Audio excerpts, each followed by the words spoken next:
नमस्कार। आप देख रहे हैं दूरदर्शन राजस्थान का साइंस शो विज्ञान जगत।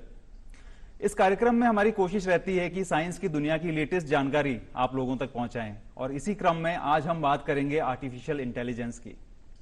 इस टॉपिक पर बात करने के लिए आज हमारे साथ स्टूडियो में है डॉक्टर अंशुमान शास्त्री। डॉक्टर शास्त्री की बात करूं तो आपने 40 से ज्यादा रिसर्च पेपर अब तक राष्ट्रीय और अंतर्राष्ट्रीय जर्नल्स में पब्लिश हो चुके हैं। इसके अलावा आपको 2020 में इंटरनेशनल यंग साइंटिस्ट का अवार्ड मिला और सन 2021 में आपको इंटरनेशनल यंग रिसर्चर का अवार्ड भी मिला। बहुत सारे उल्लेखनीय कार्य आपने किए हैं और वर्तमान में आप वनस्थली विद्यापीठ में डायरेक्टर हैं सेंटर फॉर आर्टिफिशियल इंटेलिजेंस के। तो सर, आपका बहुत बहुत स्वागत है दूरदर्शन के कार्यक्रम विज्ञान जगत। नमस्कार, बहुत बहुत धन्यवाद आपका मुझे इस कार्यक्रम में आमंत्रित करने के लिए। तो सर, आज हम बात कर रहे हैं आर्टिफिशियल इंटेलिजेंस की। 2023 में चैट जीपीटी लॉन्च होता है और दुनिया में तहलका मच जाता है। तो आर्टिफिशियल इंटेलिजेंस के बारे में हम पहले भी सुनते थे, पर ऐसा लग रहा है कि हर व्यक्ति आर्टिफिशियल इंटेलिजेंस का नाम एटलीस्ट सुन चुका है। हर व्यक्ति को जानना है कि ये क्या है। तो हमारा शो का पर्पज आज यही है कि हर व्यक्ति तक हम पहुंचाएं कि आर्टिफिशियल इंटेलिजेंस क्या है। तो पहला क्वेश्चन यही पूछूंगा आपसे मैं कि क्या है आर्टिफिशियल इंटेलिजेंस? ये आपने बहुत ही उपयुक्त उदाहरण के साथ आर्टिफिशियल इंटेलिजेंस का इंट्रोडक्शन दिया जी। कि सन 2023 में सारी दुनिया ने चैट जीपीटी के बारे में जाना जी। और जब उसकी शुरुआत हुई तब लोगों में प्राय एक भय का माहौल था जी। कि कोई इस तरह की टेक्नोलॉजी जो हमारे सम्मुख आए, हमको हमारे जवाब हमारे सवाल के अनुरूप ही दे पाए जी। और इसका डर सबसे बड़ा लोगों को ये दिखा कि अगर हम इस तरह की तकनीकी की तरफ बढ़ रहे हैं आगे तो बहुत सारे रोजगार लोगों के छिन जाएंगे। परंतु वहां से अगर हम आज की बात करें, तकरीबन पिछले अगर पूरे एक साल की बात करें, तो आज चैट जीपीटी जैसा एक टूल घर घर में पहुंच चुका है। छोटे बच्चों से लेके बड़े बड़े लोगों तक लोग इसकी सुविधा का फायदा उठा रहे हैं, इससे सीख रहे हैं। तो शुरुआती डर जो 1999 के समय के आसपास इंटरनेट के लिए था, उसी तरह का डर यहाँ भी महसूस किया गया और उसके साथ साथ देखा गया कि डर के बावजूद लोग चैट जीपीटी से काफी कुछ और सीख पाए और बहुत और नए नए टूल भी साथ में निकल के आ गए। बहुत सारे सर, बहुत सारे। मतलब जो एआई चैट मॉडल्स हैं, जेमिनाई है, चैट जीपीटी है, को पायलट है, इतने सारे टूल्स आ गए हैं और इतना आसान बना दिया उन्होंने जिंदगी को। तो ये चीज दिमाग में आती है कि कहीं ना कहीं जो चीज हमारी इतनी मदद कर रही है, कहीं ये हमारे लिए कोई चैलेंज ना बन जाए। तो जैसा आपने सही कहा कि लोगों के माइंड में बहुत डर है, लेकिन ये चीज मैं जानना चाहता हूं कि क्या ह्यूमन इंटेलिजेंस और आर्टिफिशियल इंटेलिजेंस दो बहुत डिफरेंट चीजें हैं या कुछ सिमिलरिटी है? आप कैसे डिफरेंशिएट करेंगे उन दोनों के बीच में? मैं आपको दोनों इंटेलिजेंस में जो मूलभूत जो विविधताएं हैं उनके बारे में मैं आपको बताता हूं जी। कि जो ह्यूमन इंटेलिजेंस होती है, जो मानवीय बुद्धिमत्ता होती है जी, वह एक इतनी जटिल प्रक्रिया के थ्रू बनती है, उसमें इतने सारे पेंच होते हैं जी, कि जिस दिन से हम पैदा होते हैं उससे लेके हमारी उम्र तक हम निरंतर नई नई चीजें देखते हैं, सीखते हैं, अनुभव करते हैं और अपनी तर्क शक्ति के साथ, अपने विवेक के साथ उनको समझते हैं और उनको जीवन में भविष्य में उपयोग में लाना है या नहीं लाना है, इसके बारे में सीखते हैं। अब मैं एक उदाहरण देना चाहूंगा। कोई एक छोटा बच्चा होता है, वो जिंदगी में कभी एक बार किसी गर्म सतह को छूता है और उसका हाथ जल जाता है जी। उस समय वो बहुत रोता है, बड़ा विलाप करता है, लेकिन कई बार उसको फिर उससे ये सीख मिलती है कि मेरे को जीवन में दोबारा इस तरह की कोई प्रक्रिया नहीं करनी। बिल्कुल बिल्कुल बिल्कुल। तो अगर हम इसको वैज्ञानिक दृष्टिकोण से देखें तो हर क्रिया और प्रतिक्रिया की एक तुलनात्मक विश्लेषण के बाद हर जना जिंदगी की हर चीज में ये सीख पाता है कि वो उस सीखी हुई चीज का जिंदगी में दोबारा प्रयोग कर पाएगा या नहीं। अब अगर हम आर्टिफिशियल इंटेलिजेंस, कृत्रिम बुद्धिमत्ता की बात करें जी, तो चूंकि वो मशीन है तो उसकी बुद्धिमत्ता निश्चित रूप से जीरो से शुरू होती है और वो हमेशा जीरो ही रहती है जब तक हम उस मशीन को सिखाते नहीं है कि वो किसी निर्णय पे किस तरह से पहुंच सके। जी। तो अब निर्णय पे पहुंचने के लिए हम मशीन को कुछ पैरामीटर्स बताते हैं, मशीन को ये बताते हैं कि जो जिस तरह का हम निर्णय लेना चाह रहे हैं तो उसमें किस तर्क की कितनी बहुलता है, कितनी उसकी निर्णायक भूमिका रहेगी हमारे निर्णय लेने में। फिर हम उस मशीन को लगातार सिखाते हैं जी। जैसे हम छोटे बच्चों को सिखाते हैं जी। कि जैसे मान लीजिए हमको एक मेज पर रखी हुई किसी तस्वीर, किसी फूलदान के बारे में उनको बताना है। जी। तो हम अलग अलग तरह के फूलदान किस तरह से कैसे दिखते हैं, सामने से ऊपर से कैसे दिखते हैं, ये मशीन को हम डेटा के तौर पे इन चीजों को देते हैं, सिखाते हैं। जी। और फिर मशीन उससे सीख के भविष्य में कहीं भी उसको दिखे तो वो उसको ढूंढ पाती है। राइट। तो आर्टिफिशियल इंटेलिजेंस का जो मूलभूत जो आधार है जी। वो है कि जो हम उसमें जो डेटा जो प्रोवाइड कराएंगे, जितना जटिल डेटा हम उसको देंगे उतना ज्यादा हमारा आर्टिफिशियल इंटेलिजेंस मॉडल जो है वो बेहतरीन रूप से कार्य कर सकेगा। राइट। जी सर, तो मशीन जो है वो डेटा डिपेंडेंट है, ये आप कह रहे हैं। जी। और जो डेटा है वो ह्यूमंस प्रोवाइड करते हैं। जी। बट सर हमने ये सुना है कि जो एआई मॉडल्स हैं वो सेल्फ लर्निंग मॉडल्स हैं, वो अपने आप इवॉल्व हो रहे हैं, वो खुद से लर्न कर सकते हैं। तो क्या हम ये कह सकते हैं कि आने वाले समय में they will act like humans, they will become like humans? ये देखिए, एआई जो मॉडल्स होते हैं जी। वो किस तरह से काम करेंगे जी। इसका निर्धारण भी हम मनुष्य कर सकते हैं। कि अगर हम तकनीकी तौर पर बात करें तो मॉडलों की जो ट्रेनिंग होती है वो कई तरह की होती है, पर जो प्रमुख जो इस संदर्भ में जो आती हैं जी। वो होती हैं, एक सुपरवाइज लर्निंग होती है, एक अनसुपरवाइज लर्निंग होती है। जी। जो सुपरवाइज लर्निंग होती है उसमें जितने भी पैरामीटर्स के साथ जो कंक्लूजन मशीन निकालती है जी। हम उसके आधार पर उसको नए निर्णय लेने के लिए एक दिशा प्रदान करते हैं। जी। और जो अनसुपरवाइज लर्निंग होती है उसमें मशीन अपने आप अपने निर्णयों के हिसाब से अपने तत्कालीन निर्णय और जो भविष्यगत जो निर्णय है जी। उनके बारे में वो निर्णय लेने की क्षमता रखती है। जी। तो जिसकी आप बात कर रहे हैं कि वो मनुष्य से ऊपर जाके उनसे ज्यादा अधिक जानकारी प्राप्त कर सकते हैं, तो वो सामान्यतः अनसुपरवाइज लर्निंग वाले मॉडल्स में प्राय देखा गया है। जी। जी। जी। और उसमें भी अगर हम एक लॉजिक, रीजनिंग, एक तर्क उसमें डाल सकें जी। कि हमको किस समय पे मशीन को बंद करना है, इसका अगर कंट्रोल मनुष्य के पास रहे, जी। जी। जी। तब हम ये जो डर है इससे पार पा सकते हैं। क्योंकि अगर हम क्षमता की बात करें जी। तो मशीन निश्चित रूप से इस में सक्षम है जी। कि वह मनुष्य पे पार पा सके। जी। जो हॉलीवुड का सिनेमा है जी। उसने साल दर साल हमको ऐसी सिनेमाएं भी दिखाई हैं एग्जैक्टली जी, कि सर। हम उस डर को बढ़ावा देने के लिए हमारे पास एक वाजिब तर्क भी मिल जाता है। जी। जी। जी। परंतु हर समस्या का हमको एक समाधान भी ढूंढ सकते हैं। जी। और जहां तक की बात है, क्योंकि एआई मनुष्य के द्वारा सिखाई गई एक टूल है और मनुष्य में एक विवेक नामक जो शक्ति होती है जी। उसकी उपस्थिति सामान्यतः मशीनों में नहीं होती। जी।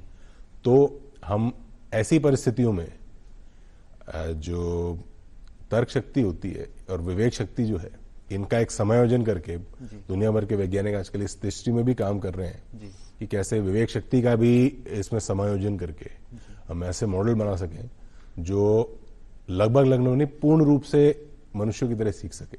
जी। जी। जी। क्योंकि अगर हम जो ट्रेडिशनल एआई की डेफिनेशन आती है जी।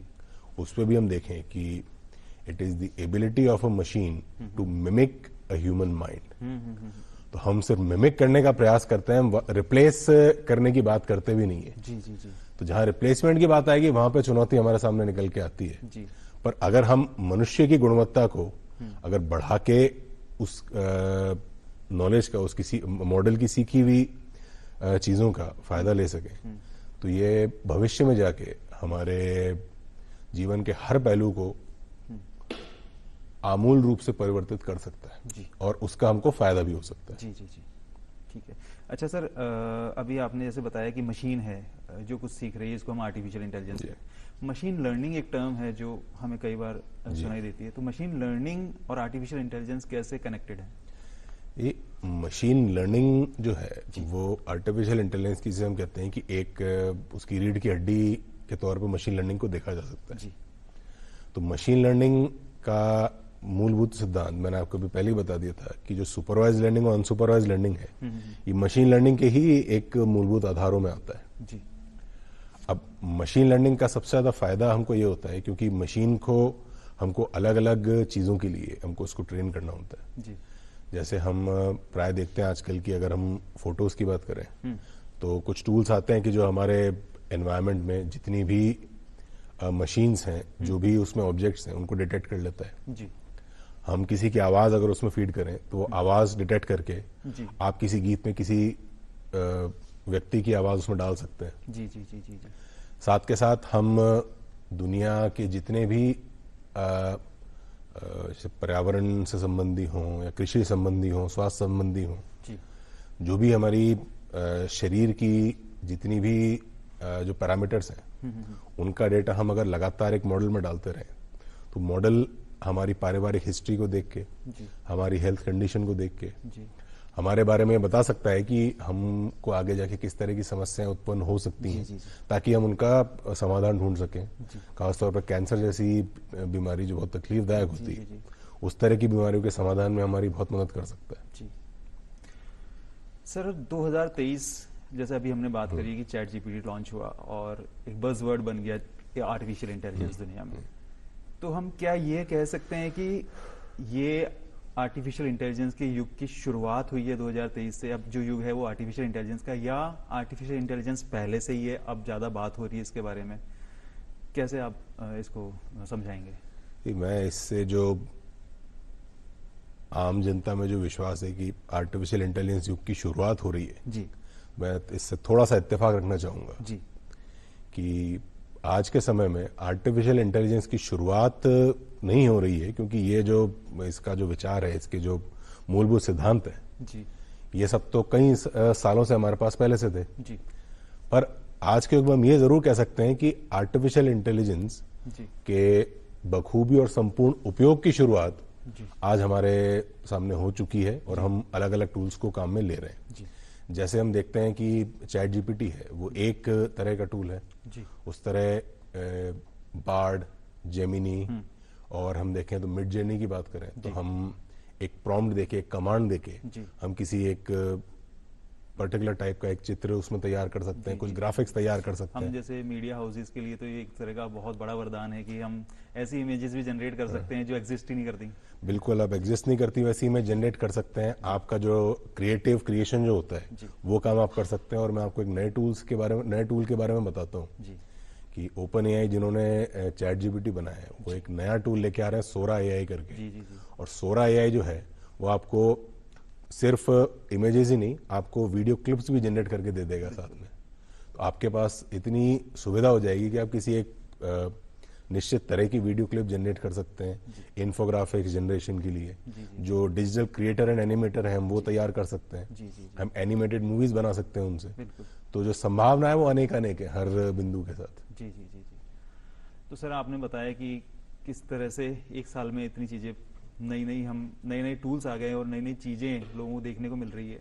हम फास्ट फॉरवर्ड करें आने वाले 10 साल, तो क्या बदलाव देखने को मिलेगा? क्या पूरी दुनिया बदल जाएगी एकदम से? यार, बदलाव तो प्रकृति का नियम है। जी। हम चाहें या ना चाहें, तो बहुत बदलाव तेजी से हम बदलाव लग पे रहा है। बदलाव हम पे आता है। अब हम देखें कि पिछले 25 साल में जितने बदलाव हुए, शायद हम उसके पहले के अगर 100 साल 150 साल भी देखें, जी। उनमें भी उतने बदलाव शायद नहीं हुए थे। तो बदलाव समय के साथ आता है और आर्टिफिशियल इंटेलिजेंस के साथ वो बदलाव और ज़्यादा तेज़ी से आएंगे। जी। जैसे जैसे हम इसके उपयोगों से, इसकी खूबियों से वाकिफ होते रहेंगे, हमको एक बहुत बड़ा फ़ायदा ये मिलेगा कि हम अपनी रोज़मर्रा की हर चीज़ में इसका प्रयोग कर पाएंगे। जी। जैसे चाहे छोटी से छोटी चीज़ों की, हमको अपना दिन का अलार्म सेट करना है, जी। से लेके हमको अपने पत्राचार में कुछ लिखना है, जी। से लेके हमारे जो मीटिंग शेड्यूल है, हमारा एक कोई आर्टिफिशियल इंटेलिजेंस बेस्ड असिस्टेंट हमारी सारी मदद कर सकता है। जी वो आपके पैटर्न को देखते हुए जी आपका अलार्म कितने बजे सेट करना है आपको सजेस्ट कर सकता है। जी जी जी आपके वाहन जो है जी उनमें अब एक सेल्फ ड्राइविंग कार वाला कॉन्सेप्ट आ रहा है। जी जी जी वो एक बहुत सफल रूप से समाज में सबके लिए आ सकता है। जी जी जी उसके साथ साथ जो हमारी मेडिकल साइंस और जो क्रिएटिव अंडरस्टैंडिंग जो है वहाँ पे हमें बहुत मदद कर सकता है। जीनोम सीक्वेंसिंग जी जो कि हमारे जीवन का मूलभूत आधार है, डीएनए और जीनोम्स जो है जी उनकी हम बहुत गहराई तक जाके उनकी समझ ले सकते हैं, जी उनके बारे में सीख सकते हैं। और उसके साथ साथ इनकी इनमें जो चेंजेस होते जी हैं जीनोम रीसीक्वेंसिंग जी वो वाला काम भी हम इसके साथ साथ कर सकते हैं। तो जो लाइलाज बीमारियां हमारे समाज में फैल रही हैं जी जी हम उनका समाधान भी साथ के साथ ढूंढ पाएंगे। जी क्रिएटिव फ्रंट की अगर हम बात करें जी तो डिजिटल क्रिएशन, डिजिटल कंटेंट, इसकी जो जैसे हम देखेंगे कि पहले कैमरा की जगह पे लोग अपने मोबाइल फोन से आजकल कंटेंट बना लेते हैं। जी तो अब एआई का यूज करके हमारे कंटेंट क्रिएशन में जो क्रिएटिविटी वाला जो पार्ट है जी वो और ज़्यादा आगे जाएगा, हम बहुत ज़्यादा आगे तक सीख पाएंगे। जी और हमारी छोटी से लेके बड़ी से बड़ी डिसीजन मेकिंग जो है जी सर वो हमारी इसके थ्रू हो सकती है। जी क्योंकि जैसे अगर हम लीगल सिस्टम की बात करें, हमारे जुडिशरी की बात करें, जी तो जो सरकार और जो हमारी न्यायपालिका है वो निरंतर इस प्रयासरत हैं जी कि जो हमारे जो लामबंदित जो केसेस हैं इनको कम किया जाए। जी तो एक बुनियादी स्तर पे हम इस विषय में विचार कर सकते हैं कि जो केसेस की जो फाइलिंग होती है और उनकी जो सॉर्टिंग एंड असेसमेंट होती है, जो पहली हियरिंग होती है, वहाँ पे विभिन्न न्यायाधीशों, न्यायपीठों से राय लेके उनको साथ में जोड़ के कोई एक ऐसा मॉडल तैयार किया जा सकता है कि जिससे इस तरह के एक समाधानों में जहाँ पे हम मशीन के थ्रू केसेस की सॉर्टिंग कर सकते हैं, उस तरह के आयामों में हमको आगे बहुत प्रगति करने की उम्मीद है। जी जी जी बिल्कुल सर। तो बहुत अद्भुत बदलाव हमें दिखने वाले हैं कुछ टाइम बाद, जिसकी शुरुआत ऑलरेडी हो चुकी है। इनफैक्ट मैं एक दो चीज़ें बताना चाहूँगा कि जो बहुत आश्चर्यजनक है कि बहुत बड़ा एक यूट्यूब वीडियो है 1-2 घंटे का, आपको समय नहीं है इतना टाइम देने का और आप चाहते हो कि उसमें जो इन्फॉर्मेशन है वो आप तक पहुँचे, तो मैंने ट्राई किया है कि जो जेमिनी है वहाँ आप यूट्यूब का लिंक दीजिए, उससे कहिए कि इसकी समरी बना के दो। जितने पॉइंट में बोलोगे उतने पॉइंट में, जितने शब्दों में बोलोगे उतने शब्दों में वो बहुत अच्छी सी समरी आपको बना के दे देगा। इस तरह से आप आर्टिकल्स एआई आपके लिए रीड करके आपको समरी बना के दे देगा, तो आपकी लाइफ बहुत आसान हो गई है। और जो हम कहते हैं कि जो न्यायपालिका के जो वर्डिक्ट्स आते हैं, जो उनके जी 400, 500, 600, कई बार हजार पेज तक जो वर्डिक्ट चले जाते हैं, जी उनकी फाइल की भी आप समरी बहुत जल्दी से निकाल सकते हैं। बिल्कुल हम जो पुराने ग्रंथ जी। हैं उनका अनुवाद सीधे सीधे एआई के थ्रू कर पाएंगे। इनफैक्ट जो बहुत डिफिकल्ट पोइट्रीज हैं या बहुत डिफिकल्ट लैंग्वेज में पुराने ग्रंथ हैं, आप एआई से कहिए कि इसको क्या मतलब, क्या कहना चाह रहे हैं, इसको थोड़ा इजी लैंग्वेज में समझाइए, तो बहुत आसान शब्दों में आपको समझाएगा उसको। ये बिल्कुल, संभावनाएं तो हमारे पास अनेक हैं और हम अभी सिर्फ और सिर्फ जिसे कहते हैं ना कि 0.1% ही एआई का उपयोग करना सीख पाए। जी जी जी क्योंकि एक प्राय ये भी देखा गया है कि सब ये सोच रहे हैं कि हमको एआई का निर्माण करना, एआई का उपयोग करना सीखना पड़ेगा, पर वो एक वास्तविकता नहीं है। क्योंकि आज के समय में अगर हम देखें तो ज़्यादातर जो तकनीकी है, हमको उस तकनीकी के पीछे का जो इंजीनियरिंग है, का जो विज्ञान है, जी वो हमको प्राय समझने की आवश्यकता नहीं पड़ती। जी लेकिन उस तकनीक का उपयोग सुचारू रूप से किस तरह से करना है, इसमें हम अपना अधिक समय बिताते हैं। जी जी तो अब हमको सिर्फ एआई का उपयोग करना सीखना पड़ेगा। जो एआई को बनाने का जो कार्य है वो एआई वाले विशेषज्ञों पे हमारे द्वारा छोड़ा जा सकता है जी और हम ऐसी नीतियां निर्धारित कर सकते हैं जी कि वो गलत दिशा में ना जाए। जी जी जी तो जब हम उपयोग करना सीख जाएंगे तब हमारे पास जो मानव की जो प्रकृति रही है जी कि वो कभी संतुष्ट नहीं होता, जी जी जी उनको हमेशा नया कुछ जोड़ने, नया कुछ सीखने की चाह रहती है। जी जी जी तो उसमें एआई हमारी बहुत मदद कर सकता है और हम अगर इसका बखूबी उपयोग करना सीख पाए तो हमारे पास उत्तरोत्तर वृद्धि करने के बहुत तरीके निकल के आ जाएंगे। जी जी जी बिल्कुल।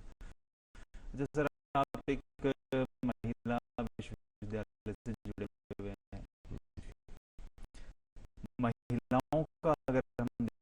क्या कंट्रीब्यूशन है एआई में या एआई के डेवलपमेंट में?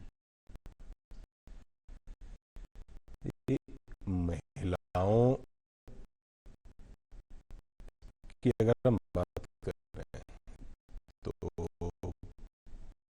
अगर हम शिक्षा का मूलभूत आधार देखें जी। तो हमारी जो औपचारिक शिक्षा है वो करीब 1000 वर्ष पुरानी है, और महिलाओं की शिक्षा की अगर हम बात करें तो तकरीबन 100 वर्ष पुरानी है। जी। तो महिलाओं को शिक्षा में अपनी जगह दिला पाना और लोगों को यकीन दिला पाना कि महिलाएं भी जो कार्य पुरुष कर सकते हैं उन्हीं कार्यों के लिए उतनी ही सक्षम, उतनी काबिल है जितना एक पुरुष है, ये एक हमारी संस्था की एक बहुत बड़ी चुनौती रही है पिछले 9 दशकों में, कि हम निरंतर प्रयासरत रहे कि महिलाओं को पहले तो शिक्षा से जोड़ा जाए, जी। फिर शिक्षा में रखा जाए, जी। और फिर शिक्षा के नवाचार, नए आयामों के प्रति उनको तैयार किया जाए। जी।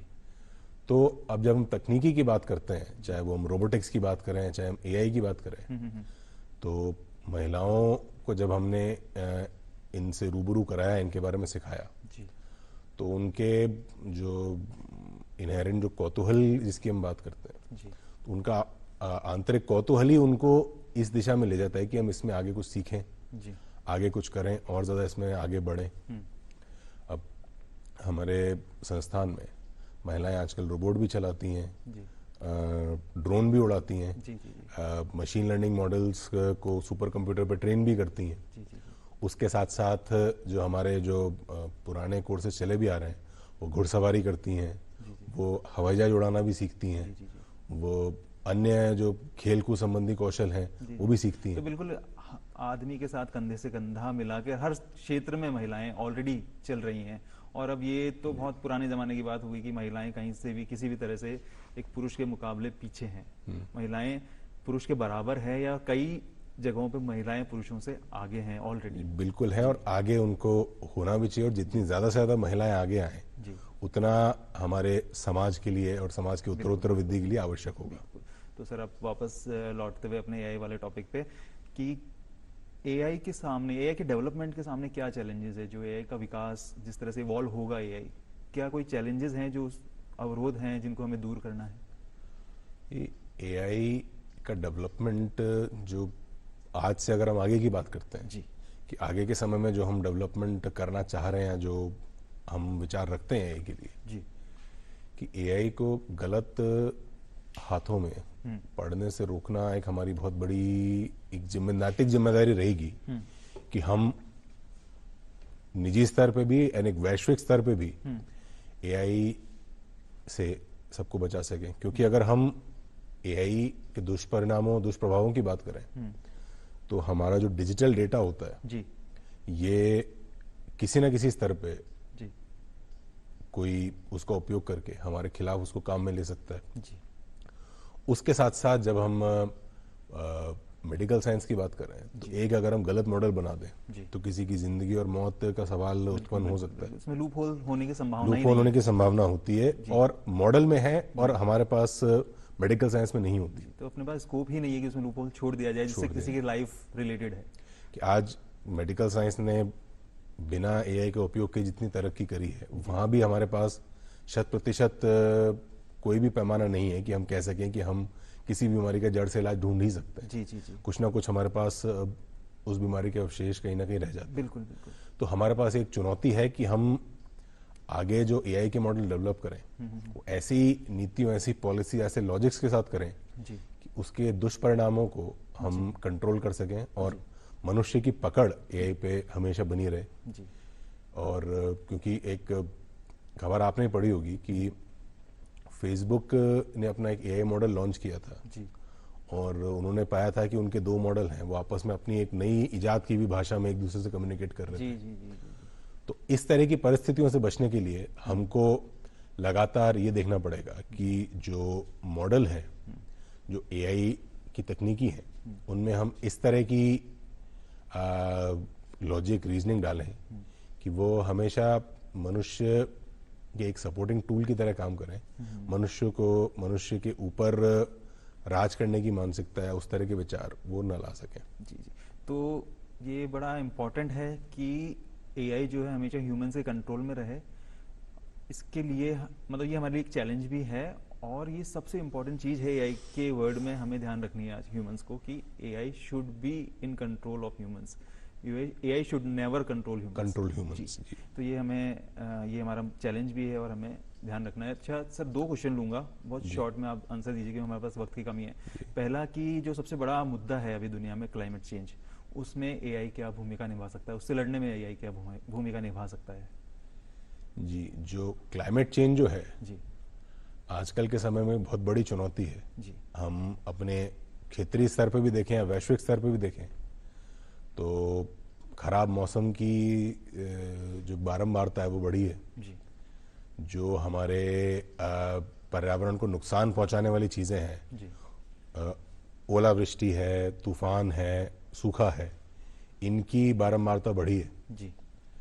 तो ऐसे समय में एक बहुत हमारे लिए बहुत आवश्यक है कि हम ऐसे मॉडल तैयार करें कि जो हमें मौसम की पूर्वानुमान और उनकी जानकारी दे सकें। जी आजकल एआई के मॉडल से हम ये पता कर पा रहे हैं कि पहाड़ों में जो भूस्खलन होता है उसकी जो संभावना है वो कहाँ पे ज़्यादा है, उसकी संभावना को क्या क्या फैक्टर्स इफेक्ट करते हैं। जी जी जी। और उससे हम ये पता कर सकते हैं कि इस तरह की संभावना कहाँ होने वाली है, ताकि हम जान और माल की जितनी सुरक्षा कर सकते हैं वो कर पाए।